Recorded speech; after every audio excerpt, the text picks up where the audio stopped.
Hello everyone, आपका स्वागत है आपके अपने चैनल प्रिंस एजुकेशन। आइए आज हम बात करेंगे हिंदी पैरागोजी का, जो कि आपका 15 नंबर क्वेश्चन आता है और 15 नंबर आपका किससे होता है। वो आपका पैसेज से होता है, चाहे वो कहानी से हो या पोएम से हो। ठीक है, तो हम 15 नंबर पैरागोजी का बात करेंगे। ठीक है, तो हम पहले क्वेश्चन की तरफ हम बढ़ते हैं। पहला क्वेश्चन क्या कहता है मेरा? उस युक्ति का चयन कीजिए जो नीचे दिए गए उदाहरण से मेल खाती है। मैं भाषा पर ध्यान केंद्रित रखती हूँ। मैं इस बात का पूरा ध्यान रखती हूँ कि ये सही है। मान के चलिए कोई भी है, अगर वो जब कोई बात बोल रही है तो वो क्या है कि अपनी भाषा का पूरा ध्यान रखती है, ताकि उससे कोई भी भाषा क्या हो, गलत नहीं हो। तो नीचे दिए गए ऑप्शन पे हमको देखना है कि कौन सा उसके लिए सही मेल खाता है। तो पहला ऑप्शन है परिभाषा व्यवहार या याद रखना, या पुनरावृत्ति करना मतलब दोहराना, रिपीटेशन कहने का मतलब है, या स्वनिरीक्षण। तो वो खुद ध्यान रख रही है ना, वो ध्यान केंद्रित रखती है, मतलब वो खुद ध्यान रख रही है कि भाई हम जो भी बोलें तो वो क्या हो, गलत नहीं हो। तो ये क्या कर रही है, सेल्फ मॉनिटरिंग कर रही है। मतलब कहने का मतलब है कि ऑप्शन डी जो है वो आपका सही आंसर है। ऑप्शन डी क्या कर रही है, वो सेल्फ मॉनिटरिंग कर रही है। ठीक है, ये याद नहीं कर रही है, कहने का मतलब है ये आपका दोहराना नहीं है, रिपीटेशन। वो थोड़े दोहरा रही है कोई चीजों को, वो बस ध्यान रख रही है कि कोई शब्द बोले तो क्या हो, गलत नहीं हो। तो वो अपना सेल्फ मॉनिटरिंग कर रही है। ठीक है, तो पहला ऑप्शन का आपका क्या आंसर हो जाएगा, ऑप्शन डी। नेक्स्ट क्वेश्चन की तरफ हम बढ़ते हैं। नेक्स्ट क्वेश्चन कहता है कक्षा 2 के विद्यार्थी एक कविता गा रहे हैं। कक्षा 2 का जो विद्यार्थी है वो एक कविता गा रहा है। ठीक है, कह रहा है ये मेरी नाक है, ये मेरे कान। ये कविता गाते समय वे शरीर के किस अंग का नाम लेते हैं, उस अंग को स्पर्श भी करते हैं, और अध्यापिका किस विधि का प्रयोग कर उन्हें सिखा रही है। ठीक है, किस विधि का प्रयोग करके उन्हें सिखा रही है। तो इसमें अगर आप देखिएगा किस विधि का प्रयोग करके सिखा रही है। ठीक है, पहला जो है आपका विभिन्न दर्शनग्राही या सर्वभाषिक या संप्रेषणात्मक भाषा शिक्षण या समग्र भौतिक प्रतिक्रिया। ठीक है, तो इसमें अगर आप देखिएगा तो क्या ऑप्शन होगा। अगर आप देखेंगे इसमें तो जो ऑप्शन सब आपका इसमें दिया हुआ है, अगर आप अब ऑप्शन को अगर ध्यान से आप पढ़ेंगे तो आपका पहला ऑप्शन है कि मल्टी सेंसरी, कहने का मतलब है कि कई इंद्रियों से सीखना। ठीक है, अगर आप दूसरा ऑप्शन देखेंगे सर्वभाषी, कहने का मतलब है ऑडियो लिंगुअल। ऐसा थोड़े है कि केवल वो बोल रही, सुनना बोलना काम हो रहा है, इसमें नहीं। और तीसरा है आपको संप्रेषणात्मक भाषा शिक्षण, कहने का मतलब है कम्युनिकेटिव लैंग्वेज टीचिंग, मतलब संप्रेषण पर जोर, सिर्फ आप कम्युनिकेशन पर जोर दे रहा है। ऐसा कुछ नहीं है कि सिर्फ वर्ड सही से बोल रहे हैं या नहीं बोल रहे हैं, उस पर हम सिर्फ जोर नहीं दे रहे हैं। अगर समग्र भौतिक प्रतिक्रिया की बात करें, मतलब टोटल फिजिकल रिस्पॉन्स, मतलब जिसमें कमांड भी है और फिजिकल एक्शन भी है, तो ये विकल्प आपका क्या है, सही है। ऑप्शन डी जो है आपका सही है, दो का ऑप्शन डी। ठीक है, दो का ऑप्शन डी आपका क्या है, सही है, क्योंकि वो टोटल फिजिकल रिस्पॉन्स हो रहा है, उसका समग्र भौतिक प्रतिक्रिया हो रहा है। मतलब वो एक कमांड भी अगर दे रही है तो फिजिकल एक्शन भी कर रही है, बता भी रही है कि मेरा नाक यहाँ है तो नाक पे हाथ रख के, कान यहाँ है तो कान पे। इसलिए वो लिखा भी हुआ है कि ये कविता गाते समय वे शरीर के किस अंग का नाम लेते, उस अंग को स्पर्श भी करते हैं। ठीक है, तो किस विधि से अध्यापिका उसको सिखा रही है, तो मतलब समग्र भौतिक प्रतिक्रिया, कहने का मतलब है टोटल फिजिकल रिस्पॉन्स। तो दो का आपका आंसर जो हो जाएगा वो ऑप्शन डी आंसर हो जाएगा। चलिए क्वेश्चन नंबर 3 की तरफ बढ़ते हैं। क्वेश्चन नंबर 3 कहता है विद्यार्थी पिछली इकाई से शब्द लेकर 5 प्रश्नों के उत्तर समूह में देने का काम कर रहे हैं। वे अपने सवालों को दूसरे समूह के साथ अदला बदली करते हैं और सवालों के उत्तर देने की कोशिश करते हैं। ये किसका उदाहरण देखिए, क्या कह रहा है विद्यार्थी, यहाँ स्टूडेंट का जो बात हो रहा है वो क्या कर रहा है, पिछला चैप्टर जो है वो से शब्द लेकर क्या कर रहा है, समूह में मतलब काम कर रहा है, एक दूसरे को दे रहा है। तो वो अपने सवालों को एक दूसरे समूह के साथ अदला बदली करके उत्तर देने का कोशिश कर रहा है। तो ये किस चीज का उदाहरण है, ऐसा किस में बच्चा सीखता है। तो अगर आप ऐसा बात कीजिएगा तो ये सहपाठी जो आकलन होता है ना, पीर असेसमेंट, कहने का मतलब है इसमें क्या करते हैं, सहपाठी एक दूसरे का मूल्यांकन करते हैं। तो ये आपका 3 का जो है ऑप्शन ए आपका क्या है, सही आंसर है, पहला ही ऑप्शन सहपाठी आकलन, कहने का मतलब पीर असेसमेंट।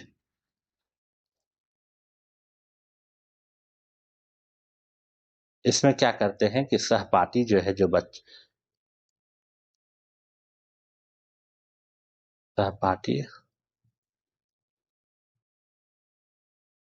एक दूसरे का मूल्यांकन करते हैं, ठीक है, एक दूसरे का मूल्यांकन। अगर आप दूसरा ऑप्शन देखिएगा, फीडबैक, ऐसा थोड़े है कि हम अगर सवाल बच्चे को दे रहे हैं तो उसका फीडबैक ले रहे हैं, या फीडबैक का कोई जिक्र ही नहीं है, ठीक है, सेल्फ असेसमेंट नहीं हो रहा है, मतलब हम खुद अपने आप को नहीं जांच रहे हैं, बल्कि हम एक दूसरे को जांच रहे हैं। मतलब हम अपना आंसर किसी का क्वेश्चन दिया हुआ जो उसका लिखे, मेरा क्वेश्चन हम किसी अपने दोस्त को दिए तो वो लिखा, तो फिर एक दूसरे का हम आकलन कर रहे हैं। तो ये होता है आपका पीर असेसमेंट। और यहाँ कह रहा है पठन आकलन, ऐसा नहीं हो रहा है कि सिर्फ हम पठन जांच कर रहे हैं, सिर्फ रीडिंग स्किल जांच कर रहे हैं या रीडिंग असेसमेंट हो रहा है, ऐसा नहीं है। इसलिए 3 का जो है आपका ऑप्शन ए क्या है, सही आंसर है।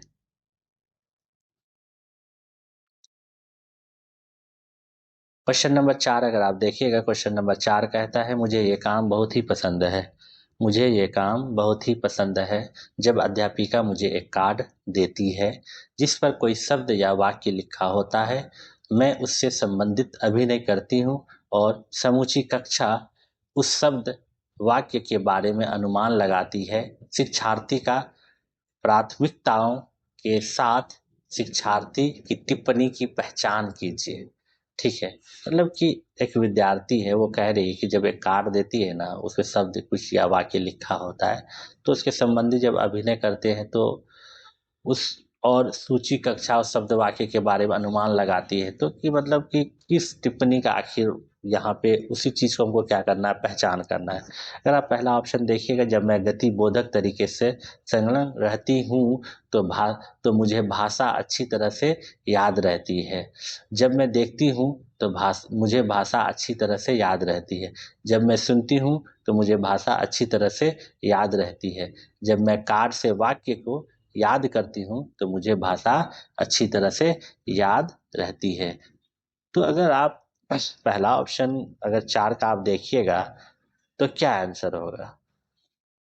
अगर 4 क्वेश्चन आप देखिएगा तो जो गति बोधक जो तरीके से हो रहा है ना आपका, मतलब कि काइनेस्थेटिक लर्निंग, तो ये चीज आपका क्या है, ये चीज आपका सही है। कहने का मतलब है कि शब्दों पर वो क्या कर रही है, अभिनय, ठीक है, शब्दों पर वो क्या कर रही है, अभिनय करना, और गति बोधक को दर्शाता है। शब्दों पे जो अभिनय कर रही है ना, वो क्या दर्शाता है, आपका गति बोधक अधिगम को। कहने का मतलब है कि काइनेस्थेटिक लर्निंग को दर्शाता है, ठीक है, गति बोधक ये जो है आपका यहाँ पे गतिबोधक अधिगम, तो इसको हम क्या कह सकते हैं, काइनेस्थेटिक लर्निंग, ठीक है, उसको दर्शाता है। तो आपका 4 का जो है ऑप्शन ए आपका क्या है, सही आंसर है।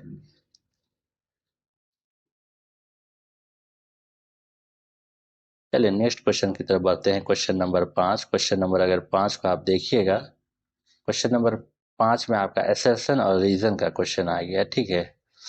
कहता है अभिकथन क्या कहता है, विद्यालय में प्रवेश करने वाले सभी बच्चे अपनी आयु अनुसार भाषा के सक्षम प्रयोग करता होते हैं, ठीक है। भाषा और सांस्कृतिक विविधता के कारण वे अपनी योग्यताओं का प्रदर्शन नहीं कर पाते हैं, ठीक है। अगर आप 5 का देखिएगा तो कहता है कथन ए गलत है परंतु आर सही है।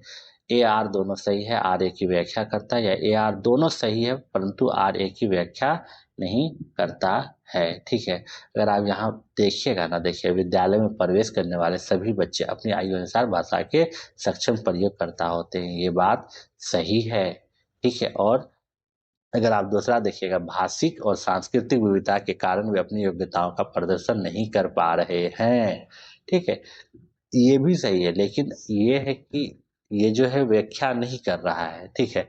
इसका कहने का मतलब है, देखिए अगर आप देखिएगा, इसमें कहना क्या चाह रहा है कि विद्यालय में जब प्रवेश करने वाला जो बच्चा होता है ना, वो अपने आयु के अनुसार भाषा के सक्षम प्रयोग करता होते हैं, उसको उतना अपने आयु के अनुसार उसको भाषा बोलने के लिए आता है। तथा भाषिक और सांस्कृतिक विविधता के कारण वे अपनी योग्यताओं का प्रदर्शन नहीं कर पाते हैं। ठीक है, तो आपका 5 का क्या है, ऑप्शन सी जो है वो आपका सही है।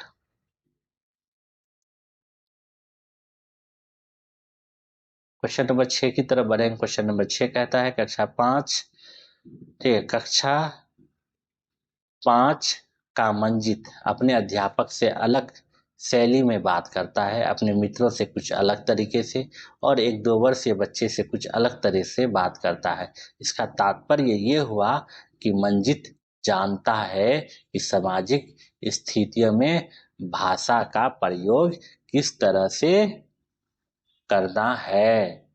भाषा के इस गुण को किस रूप में जाना जाता है। अगर आप पहला ऑप्शन देखेंगे तो ये है, ये आपको यहाँ पे थोड़ा गलत लिखा हुआ है। इसको आप अगर देखिएगा, इसको हम कह सकते हैं वाक्यगत, ठीक है।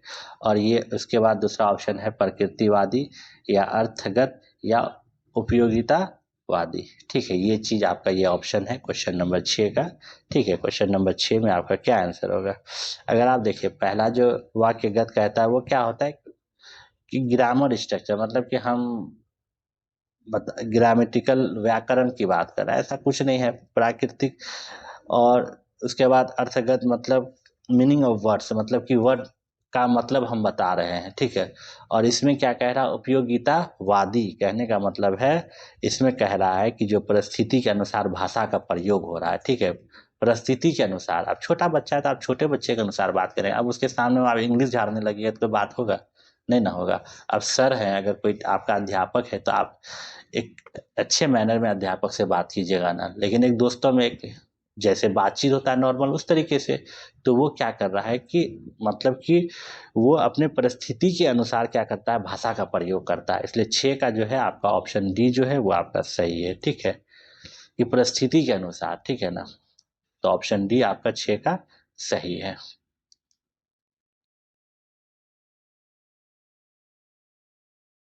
क्वेश्चन नंबर 7 की तरफ चलते हैं। क्वेश्चन नंबर 7 कहता है, क्या कहता है क्वेश्चन नंबर 7 कि एक माँ ने इस बात की ओर ध्यान दिया कि उसकी बच्ची कभी कभी ऐसे शब्द बोल जाती है जो ना तो उसने कभी किसी वयस्क से सुने हैं और ना ही अपने भाई बहनों से सुने हैं, ठीक है। सुने हैं लिखा हुआ है, तो ध्यान दीजिएगा, ठीक है। और उसके बाद यहाँ कह रहा है इस बात को लेकर वो भ्रमित है। क्या उसकी माँ, मतलब कि ऐसा ऐसा वर्ड सुनती है, ना तो अपने किसी वयस्क से सुना, ना अपने भाई बहन से सुने हैं। क्योंकि उसका मानना है कि बच्चे अपने परिवार और आसपास के परिवेश के लोगों का अनुकरण करके भाषा सीखते हैं।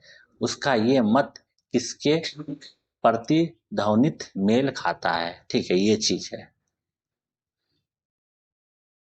तो अगर आप देखिएगा इसमें, सुने हैं, पहले इसको सही कर देते हैं। इस बात का वो भ्रमित है, मानना है भाई बहन से सुने हैं, ठीक है।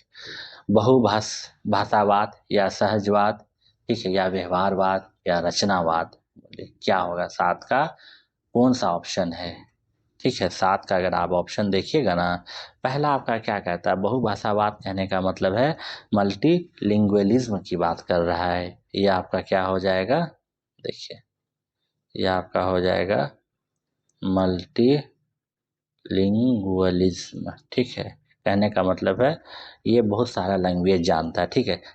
सहजवाद, ठीक है, इसका कहने का मतलब है जन्मजात क्षमता जो बच्चा, ठीक है। प्राकृतिकवाद मतलब नेचर, जो जन्मजात लेके पैदा हुआ, ठीक है। व्यवहारवाद का मतलब है अनुकरण करके जो सीखता है, ठीक है।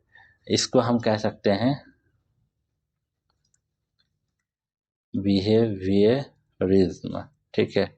और ये रचनावाद होता है आपका कंस्ट्रक्टिविज्म, मतलब बच्चा स्वयं भाषा बनाता है, ठीक है। तो अगर आप इसको देखिएगा तो ये आपका 7 का जो है क्या हो जाएगा, आपका ऑप्शन सी जो है वो आपका सही आंसर होगा। कहने का मतलब है जो प्रश्न में दिया गया है ना, व्यवहारवाद से प्रतिध्वनित होता है। रचना का आशय यह बालक द्वारा स्वयं वातावरण से अंत क्रिया कर अनुभवों के ज्ञान का निर्माण करता है, ठीक है। तो ये आपका क्या है कि किससे मेल खाता है, कहने का मतलब है बिहेवियरिज्म, व्यवहारवाद से। 7 का जो है आपका क्या हो जाएगा, ऑप्शन सी जो है वो आपका आंसर होगा, ठीक है। अगर आप इसको देखिएगा ना, देखिए इसमें क्या कह रहा है कि माँ का ये मानना है कि, देखिए क्या मानना है कि बच्चे अपने परिवार और आसपास के परिवेश के लोगों का अनुकरण करके भाषा सीखते हैं, ठीक है, और सीधे तौर पर व्यवहारवाद के दृष्टिकोण से मेल खाता है, ठीक है, सीधे तौर पर किससे मेल खाता है, व्यवहारवाद से, ठीक है, बच्ची द्वारा ऐसे शब्द बोले जाने जो उसने नहीं सुने, ये व्यवहारवाद के विपरीत है, क्योंकि यह सुझाव देता है कि भाषा सीखने में जन्मजात क्षमता या संज्ञानात्मक प्रक्रियाएं भी शामिल हो सकती है, लेकिन माँ का विशिष्ट मत व्यवहारवाद पर आधारित है, ठीक है, तो ये इस चीज को कहता है, तो इसलिए मतलब कि ज्यादातर जो मेल खा रहा है ना वो इसी से खा रहा है, तो आप कह सकते हैं बच्चा अपने अनुकरण से सीखता है शब्दों का, ठीक है, आसपास का जो परिवेश होता है ना वहाँ के लोगों का अनुकरण करके बच्चा क्या सीखता है,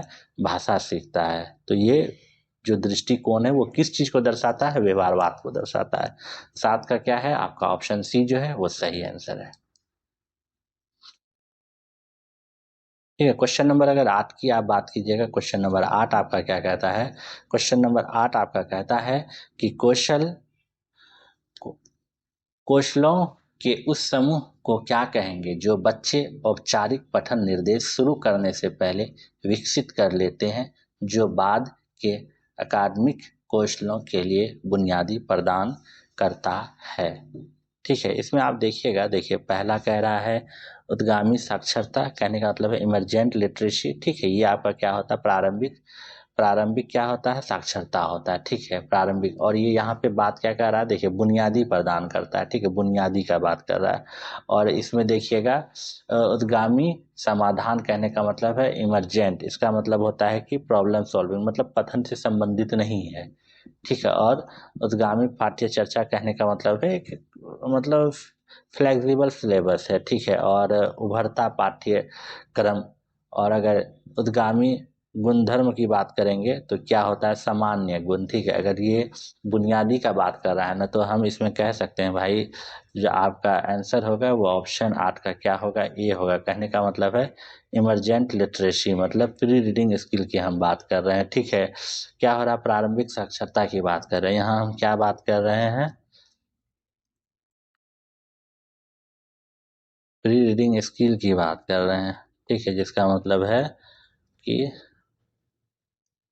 प्रारंभिक साक्षरता, प्रारंभिक साक्षरता की बात कर रहे हैं, तो 8 का क्या है आपका ऑप्शन ए वो सही आंसर है।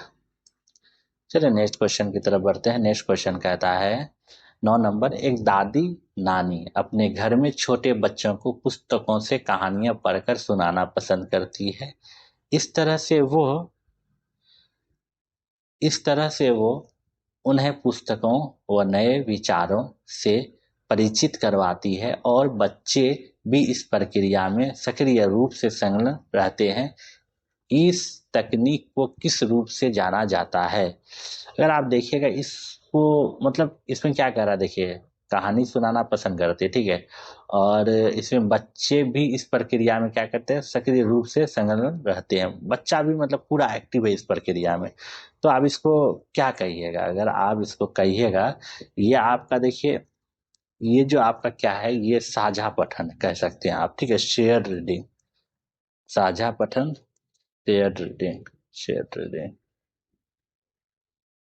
इसका मतलब है एक ऐसी शैक्षिक शिक्षण तकनीक है जिसमें एक अनुभवी पाठक, ठीक है, एक किताब को छोटे बच्चों के समूह के साथ मिलकर पढ़ता है, इस प्रक्रिया में बच्चे सक्रिय रूप से संलग्न रहते हैं, कहानी के साथ संवाद करते हैं, ठीक है, और नए विचारों व शब्दावली से परिचित होते हैं, ये तरीका बच्चों को पढ़ने की प्रक्रिया में शामिल क्या करता है, शामिल करता है, और उन्हें पुस्तकों के प्रति सकारात्मक दृष्टिकोण विकसित करने में क्या करता है, मदद करता है, इसलिए हम कह सकते हैं 9 का ऑप्शन सी जो है वो सही आंसर है, शेयर रीडिंग, क्योंकि बच्चा भी यहाँ एक्टिव है ना, आप देखिएगा यहाँ देखिए लिखा हुआ है ना, बच्चा भी इस प्रक्रिया में सक्रिय रूप से संलग्न, ठीक है, इस चीज का आप ध्यान रखेंगे, ठीक है,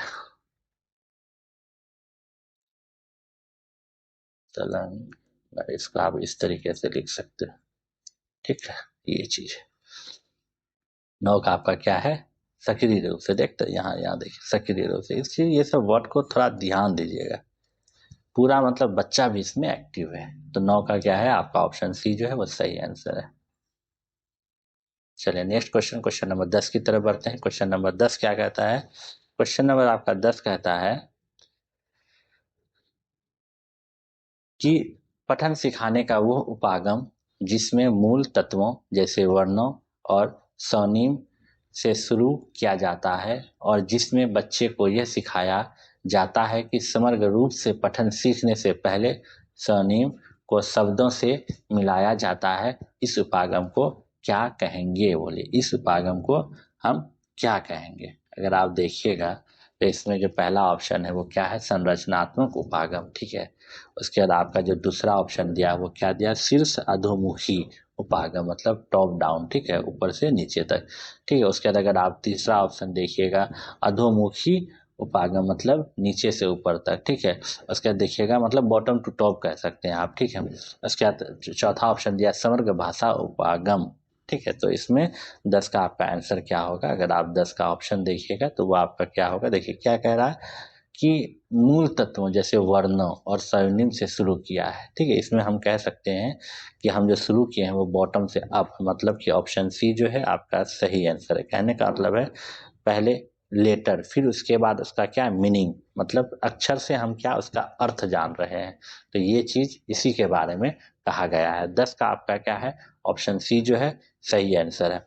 इसमें इसमें देखिए ये वाला जो ऑप्शन है टॉप डाउन, इसमें कहने का मतलब है क्या अर्थ पहले होता है इसमें। ठीक है, इसमें क्या होता है पहले अक्षर से अर्थ। ठीक है, इसमें क्या हम जानते हैं लेटर होता है, लेटर से अर्थ की तरफ जाते हैं। ठीक है, और इसमें क्या होता है अर्थ पहले होता है, ये चीज ध्यान रखिएगा, अर्थ पहले।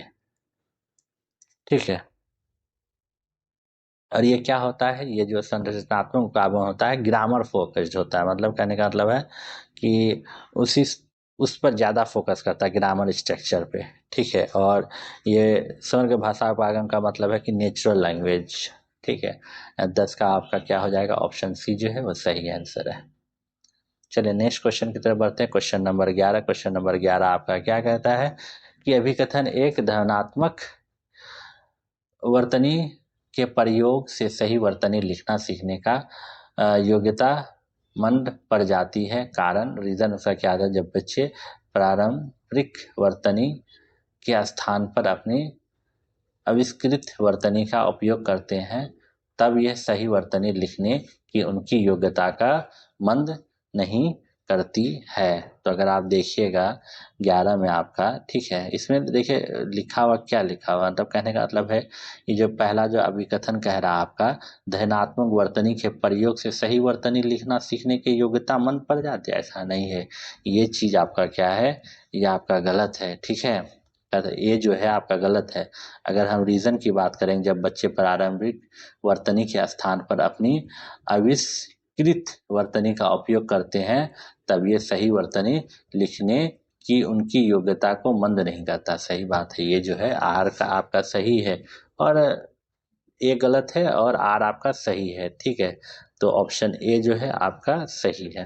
कहने का मतलब है कि देखिए इसमें यही चीज कह रहा है कि बच्चे का जो ध्वनि होता है ना वो अनुसरण करके ही वर्तनी लिखना सीखते हैं। ठीक है, बच्चा जो अपना बच्चे का जो ध्वनि का कोई बोलता है उसको अनुसरण करके ही वो वर्तनी लिखना सीखते हैं। ठीक है, और जब बच्चा प्रारंभिक वर्तनी के स्थान पर अपनी आविष्कृत वर्तनी का उपयोग करते हैं, तब ये सही वर्तनी लिखने में उनकी योग्यता को मंद नहीं करता है।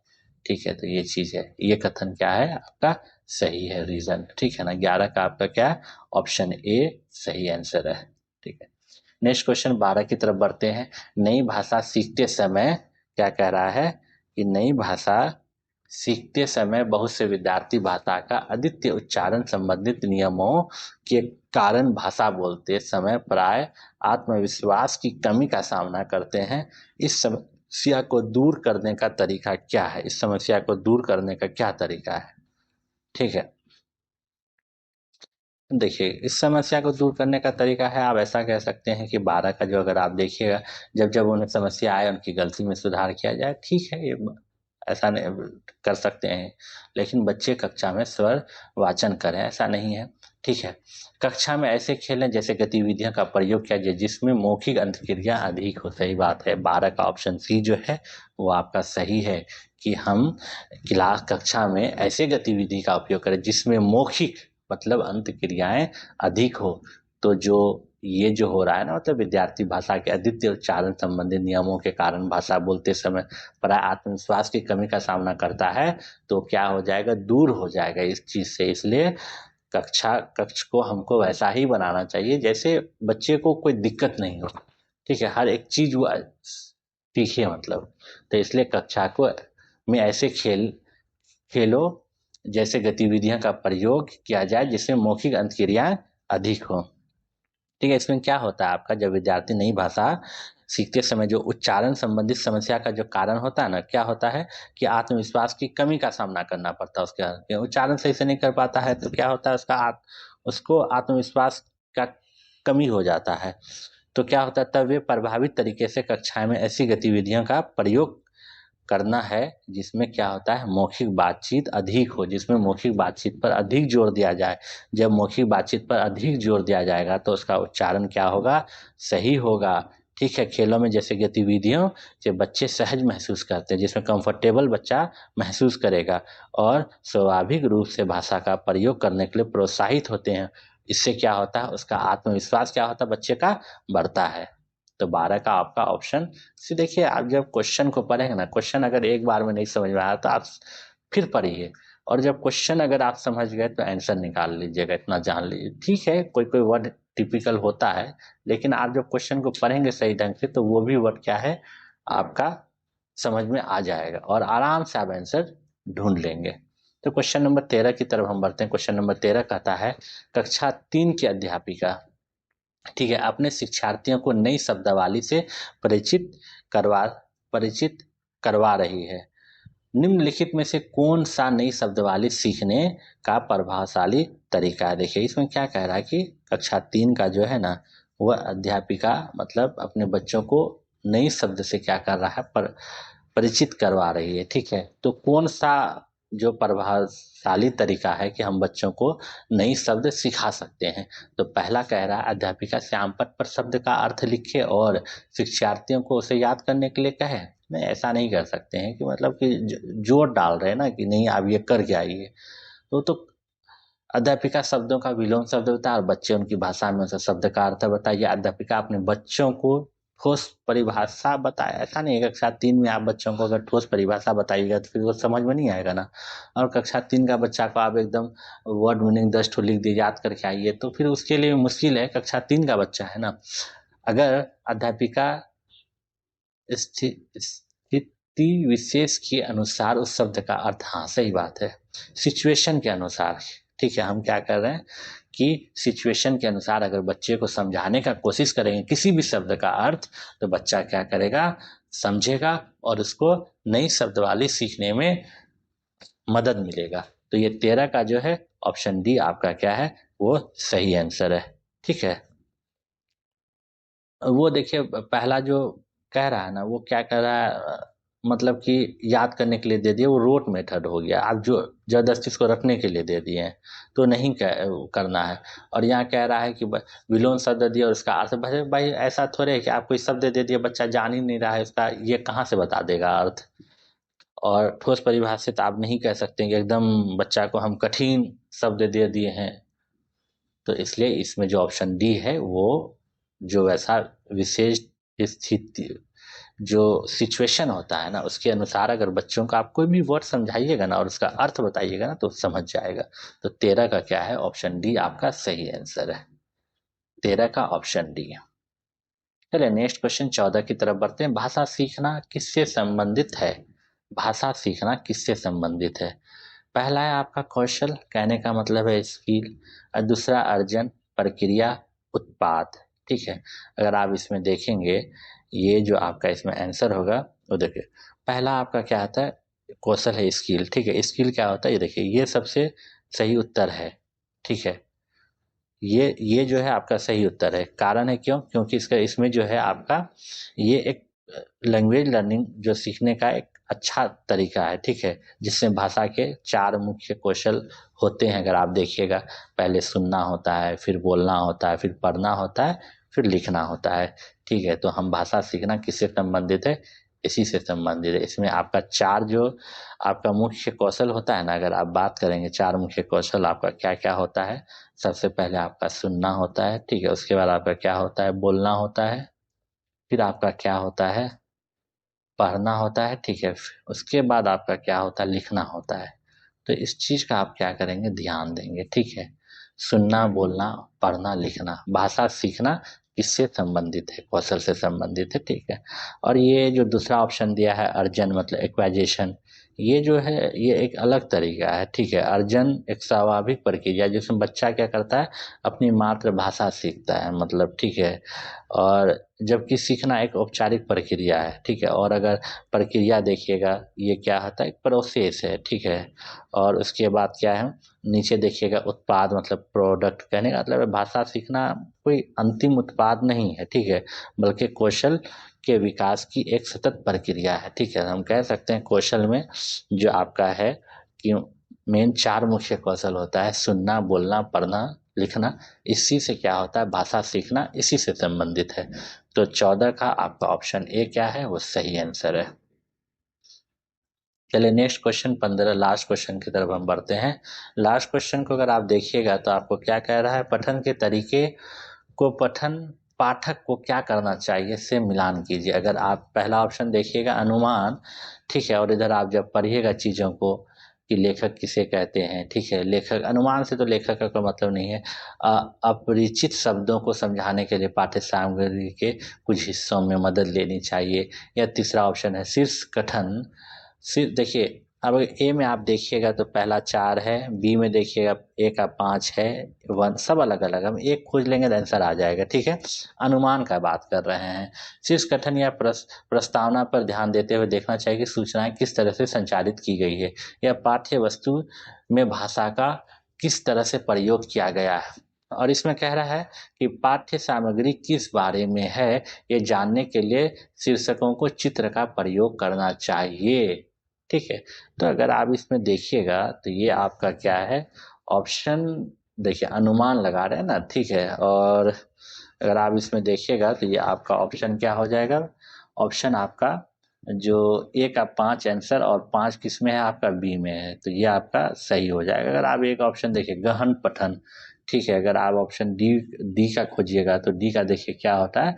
गहन पठन का मतलब कि ध्यान केंद्रित कर, देखिए डी का 4 ऑप्शन आपका सही है। पाठ्य वस्तु में भाषा का किस तरह से प्रयोग किया गया, इस पर हम ध्यान केंद्रित करके करना चाहिए। तो डी का 4, बी का 4 तो 2 ऑप्शन में है, बी और डी में है, लेकिन ए का 5 होगा, तो इसलिए ऑप्शन बी आपका क्या है? 15 का सही है, ठीक है। तो इस तरीके से हम आज 15 क्वेश्चन डिस्कस किए हैं। उम्मीद है कि आपको समझ में आया होगा। देखिए क्वेश्चन को पढ़िए, क्वेश्चन को जब आप पढ़िएगा ना तो चीज़ें खुद ब खुद निकल के सामने आएगी। एक बार नहीं समझ में आ रहा है, ऐसा नहीं है कि आप हर क्वेश्चन में आपको ज़्यादा समय नहीं लगेगा। कोई क्वेश्चन रहेगा, आप एक बार पढ़िएगा आंसर आ जाएगा। और जब नंबर ऑफ क्वेश्चन आप बार बार प्रैक्टिस करेंगे ना तो समय आप खुद ये कर लेंगे कि हमको किस तरीके से कितना समय किस में देना चाहिए। इसलिए आप अच्छे से पढ़िए और नंबर ऑफ क्वेश्चंस अच्छे से प्रैक्टिस कीजिए, बेहतर होगा। और है भी एग्ज़ाम में समय, बस मेहनत करते रहिए। चलिए, बस आपसे विदा लेते हैं आज, और मिलते हैं नेक्स्ट वीडियो में।